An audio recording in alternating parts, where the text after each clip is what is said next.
La Société nationale des Québécoises et des Québécois de la région de Thetford est fière de vous présenter l'émission Appalaches en quelques mots. La TVCRA est au cœur des préoccupations des gens d'ici depuis plus de 45 ans. C'est donc un honneur pour moi de soutenir et de contribuer à l'essor de la télévision communautaire de la région des Appalaches. Bon visionnement.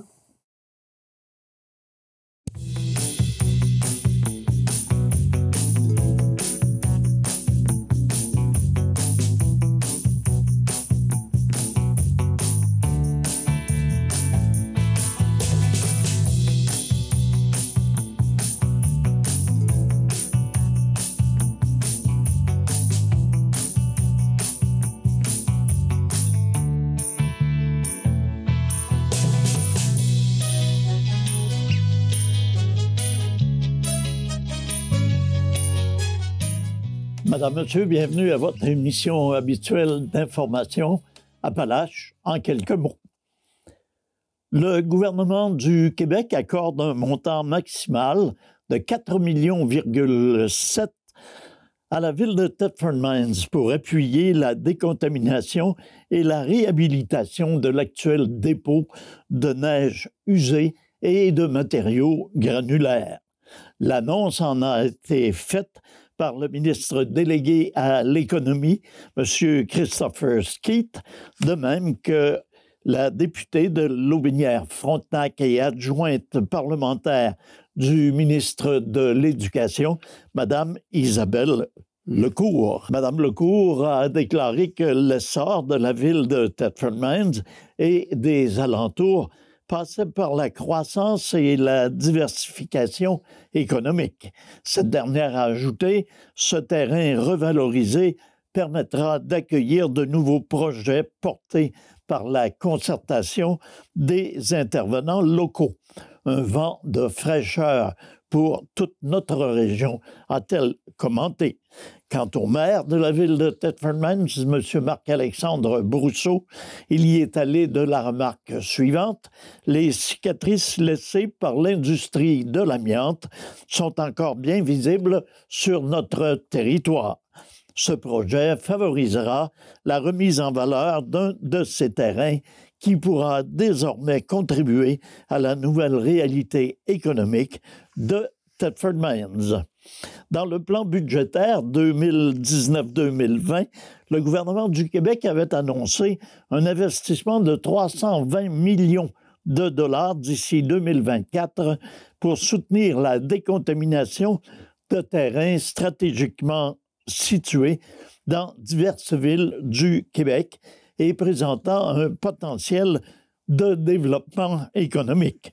De ce montant, 7,2 millions de dollars ont été réservés à la mesure 9 du plan d'action 2022-2025, amiante et résidus amiantés au Québec, vers la transformation d'un passif en un actif durable. L'aide financière accordée à la ville de Thetford Mines en fait partie. Au total, ce sont 20 000 qui ont bénéficié d'un soutien financier pour la décontamination et la réhabilitation de terrains stratégiques.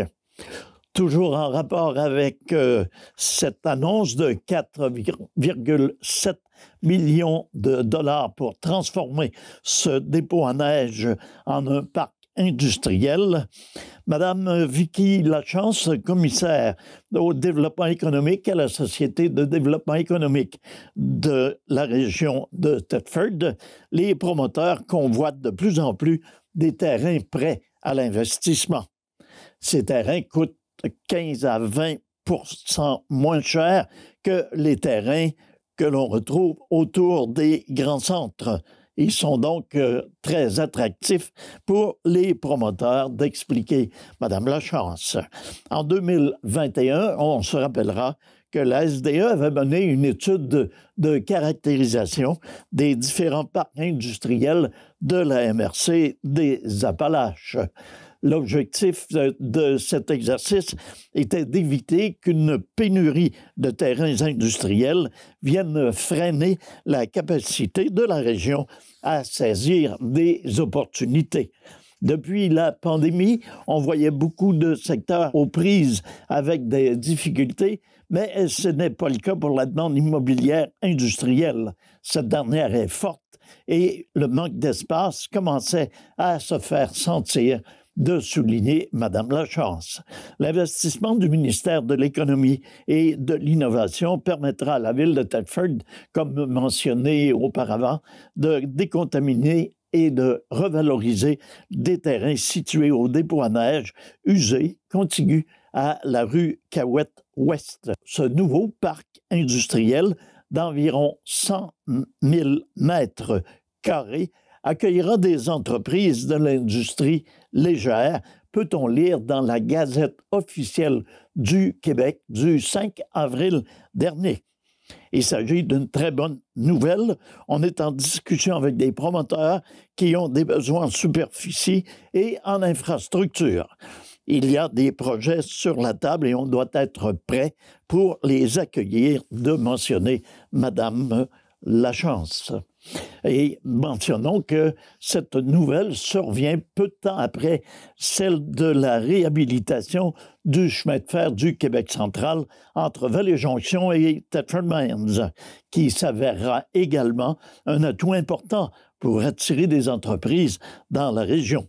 Le gouvernement a annoncé en mars dernier un investissement de 106 millions de dollars pour la reconstruction de 17 ponts ferroviaires et la réalisation de différents travaux de voies, incluant le remplacement de 102 ponceaux.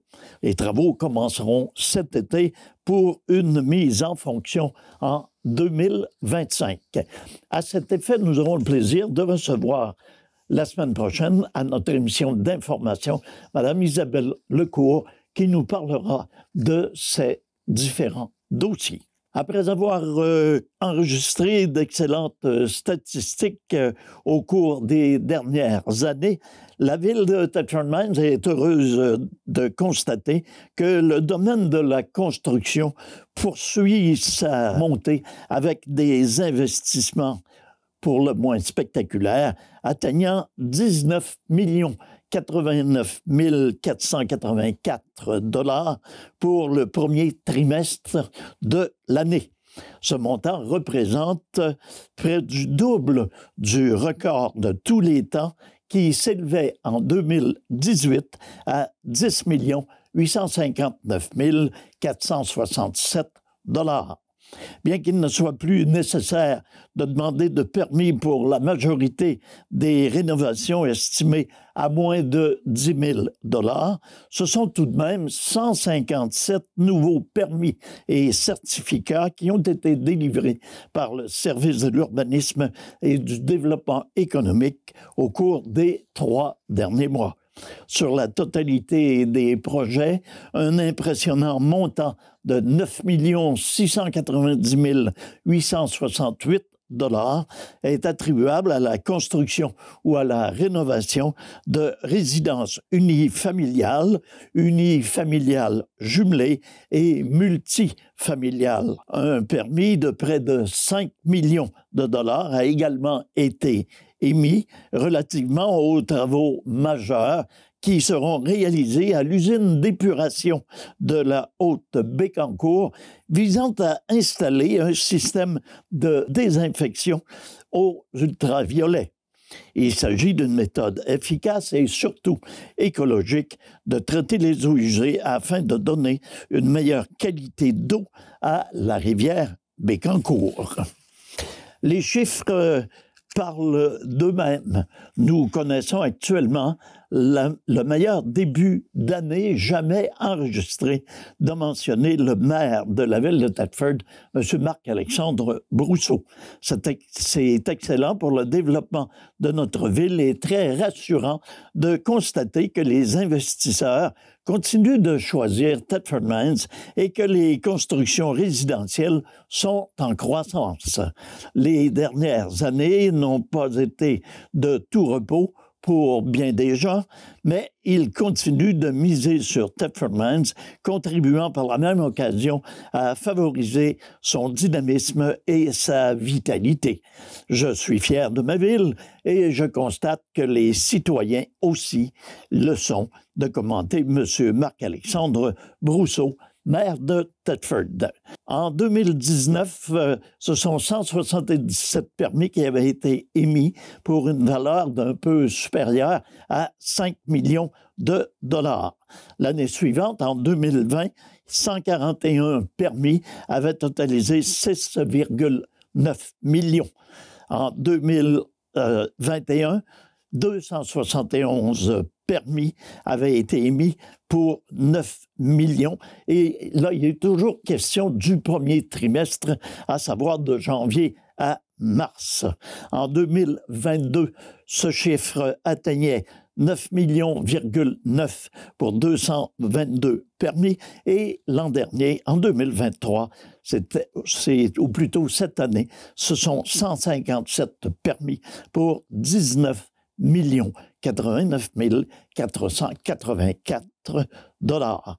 La ville de Thetford rappelle que la meilleure façon d'obtenir un permis est de déposer une demande en ligne à l'adresse ville-thetford.ca sous la pastille « Service en ligne ».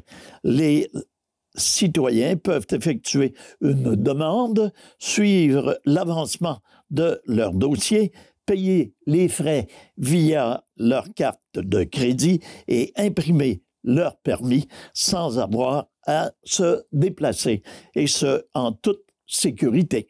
Il est toujours possible également de joindre le service d'urbanisme de la ville de Thetford Mines au 88-335-2981 ou à l'adresse urbanisme@ville-thetford.ca. La Société de développement économique de la région de Thetford confirme le succès du retour des rencontres du Cercle des chefs d'entreprise de la MRC des Appalaches. Après quelques années d'absence, c'est finalement le 22 mars dernier que s'est déroulée cette première activité du Cercle en 2023. Le tout a eu lieu chez Boltec, une entreprise située à Hadstock, en présence d'une vingtaine de participants. L'entreprise hôtesse a offert une visite guidée de ses installations, nouvellement agrandies au cours des dernières années. Ces rencontres représentent une belle opportunité pour la Société de développement économique de la région de Thetford d'être bien au fait des préoccupations des manufacturiers afin de mieux répondre à leurs besoins. Chargée de projet à la SDE, Mme France Vachon a expliqué que cette initiative de maillage de la SDE vise à favoriser les échanges et les opportunités d'affaires entre les chefs d'entreprise de la région de Thetford, dont la majorité provient du secteur manufacturier. Mme Vachon d'affirmer « Nous avons également profité de ces moments afin de permettre à chaque membre présent de parler des changements dignes de mention dans leur entreprise respective depuis le dernier événement du genre. La SDE profite de l'occasion pour remercier l'entreprise Boltec pour son accueil. Et à propos de Boltec, elle est située à Hadstock. Elle est une entreprise familiale occupant un bâtiment de 17 000 pieds carrés. Depuis 2008, Boltec offre un service de découpage numérique 2D et 3D répondant aux besoins spécifiques de ses clients, que ce soit pour des projets avec matériaux rigides ou flexibles. M. Serge Bolduc, président et directeur général, M. Jimmy Bolduc, directeur de production, et M. Lucien Bolduc, vice-président, en sont les propriétaires. Bonne nouvelle, pour ne pas dire excellente nouvelle, pour la troupe de théâtre Les Cabotins, puisqu'elle se trouve une fois de plus en nomination au Gala des Arlequins, initié annuellement par la Fédération québécoise du théâtre amateur du Québec. En effet, le projet théâtral Des mots et des voix, présenté en octobre dernier, s'est vu attribuer un total de 3 nominations, à savoir meilleure innovation théâtrale, meilleure comédienne pour Mme Annie Lessard et mention jeune relève pour Mathias Vachon. C'est en juin prochain que se tiendra le Gala des Arlequins, au cours duquel seront dévoilés les lauréats. Avec Des mots et des voix, nous nous étions donné comme objectif d'oser, de faire différent, de s'ouvrir à toutes et à tous dans un but de diversité, d'inclusion, d'intergénération, de multiculturalisme et de communion. Voilà qu'avec ces nominations, la preuve est faite que cette production, dans tout son ADN, avait sa nécessité, son intérêt et sa valeur d'affirmer fièrement l'instigatrice et metteur en lecture de ce projet et présidente des Cabotins, Mme Emmanuelle Nadeau. De telles reconnaissances témoignent du travail exceptionnel d'artistes et d'artisans qui vivent leur passion de théâtre. Je les en remercie. Un merci spécial également aux auteurs et autrices qui ont pris le temps de déposer sur papier leurs mots, leurs inspirations, leur vécu, leurs revendications, leurs questionnements. Cette reconnaissance leur revient également de préciser Mme Nadeau. Des mots et des voix était une lecture théâtralisée de 28 textes écrits par des adolescents et des adultes. Petite salle, lumière tamisée, scène centrale, 5 comédiens, un pianiste, des textes au sujet et style différents, racontés ou vécus. Le partage d'une palette d'émotions. Voilà l'essence même de cette production originale mise en nomination au Gala des Arlequins 2023. Donc, soyons attentifs en juin pour le gala et ses nominations. Quant à la prochaine production des Cabotins, il s'agira d'une comédie intitulée « Une heure de tranquillité » qui sera débutée au cours de la fin de semaine, soit le 14 avril. Alors, l'intrigue, Michel, passionné de jazz, découvre un album rare. Plus qu'excité, il rentre chez lui pour en faire l'écoute. Une heure de tranquillité, c'est tout ce qu'il souhaite. Cependant, tout semble se liguer contre lui.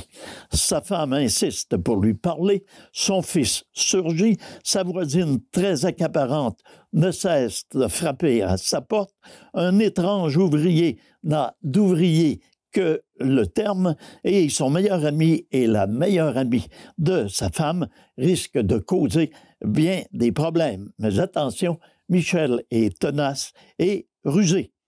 C'est dans une mise en scène de Louis-Étienne Nadeau que Guillaume Bernier, Suzanne Bradet, Girard, Sonia Doyon, François Dussault, Denis Langlois, Emmanuel Nadeau et Jean-Philippe Turcotte seront sous les projecteurs les vendredis et samedis du 14 au 29 avril à 20h, de même que le dimanche 23 avril à 14h. Intéressés par l'une ou l'autre des représentations au Studio Théâtre Paul Hébert, les billets sont en vente au www.cabotin.com, au www.lepointdevente.com ou encore en appelant au 88 338 1255. Une première marche pour vaincre la SLA aura lieu à Thetford Mines le 17 juin 2023. Le comité organisateur, principalement formé de Louis-Étienne et Emmanuel Nadeau, a planifié cette marche dans le but d'amasser des dons qui seront remis à la Société de la sclérose latérale amyotrophique, connue sous l'acronyme SLA du Québec. L'événement se déroulera à compter de 13h au Studio Théâtre Paul Hébert. Nous organisons cette marche en mémoire de notre père, Germain Nadeau, qui était bien connu dans la région. C'est une façon de lui rendre hommage, de rassembler les gens qui l'ont connu. Mais nous le faisons surtout pour supporter la mission de la Société de la SLA du Québec. Germain est décédé peu de temps après son diagnostic de SLA, maladie neuromusculaire qui évolue rapidement. Nous sommes convaincus que s'il était toujours vivant, quoique malade, il nous encouragerait à organiser cette marche. Nous vous invitons donc à venir marcher avec nous et à faire un don pour la cause d'expliquer Louis-Étienne et Emmanuel Nadeau.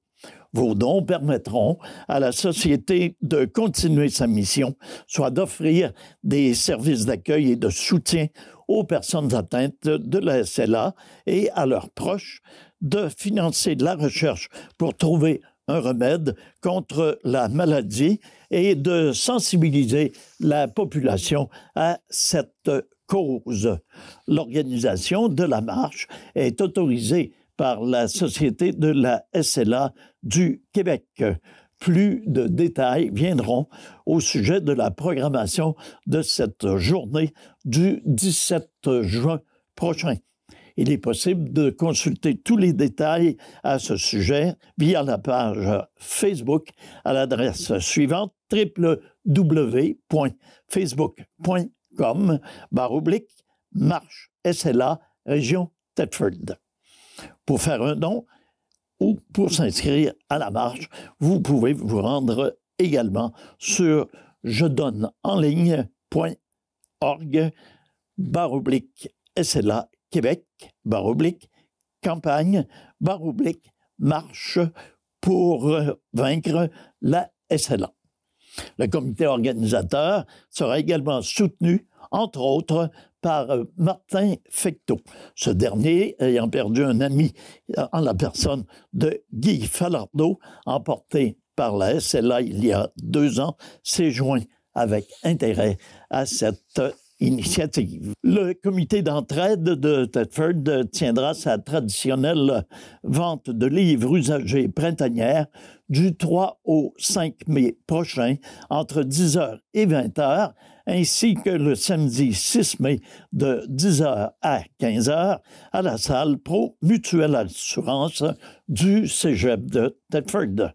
Les revenus de cette vente serviront exclusivement à combler certains besoins pour les étudiants en difficulté durant l'année scolaire, soit les frais d'inscription, les demandes en nourriture et l'achat de volumes scolaires. Chaque année, plusieurs étudiants bénéficient de cette aide et soulignent que sans ce soutien, ils auraient de la difficulté à terminer leurs études. La population est donc invitée à participer à cette vente de livres dont la plupart seront offerts au coût de 2 $, mis à part pour quelques volumes neufs. Voilà une belle occasion pour contribuer à l'aide étudiante tout en se procurant des volumes à très bas prix. Les gens sont également invités à apporter des livres, des CD ou des DVD à la coopérative étudiante du Cégep de Thetford à l'attention de M. Carl Rousseau. Par ailleurs, le comité d'entraide est actuellement à la recherche de bénévoles souhaitant venir prêter main forte lors de l'événement. Les gens intéressés peuvent communiquer avec l'équipe en téléphonant au numéro 88 338 8591, poste 434. Et finalement, terminons en mentionnant qu'une activité porte ouverte aura lieu au Centre de pédiatrie sociale des Appalaches qui ouvrira officiellement ses portes du 189 rue Dubé. Alors, ces nouveaux locaux, afin de démontrer à tous comment ils arrivent à rejoindre plus de 250 jeunes âgés entre 0 et 18 ans en situation de grande vulnérabilité du territoire de la MRC des Appalaches. Alors, surveillez notre bulletin pour davantage d'informations. Alors, les visites se feront entre 9h et midi le vendredi 28 avril prochain au 189 de la rue Dubé afin de mettre en lumière les efforts de l'équipe de pédiatrie sociale. Alors voilà, c'est ce qui met un terme à nos informations pour cette semaine. Je vous invite à être des nôtres la semaine prochaine pour un bulletin semblable. C'est Nelson Fecteau qui vous remercie d'avoir été à l'écoute. Revenez-nous la semaine prochaine. Nous aurons le plaisir de recevoir Mme Isabelle Lecourt. À tous et à toutes, une excellente semaine. Prenez soin de vous, prenez soin des vôtres.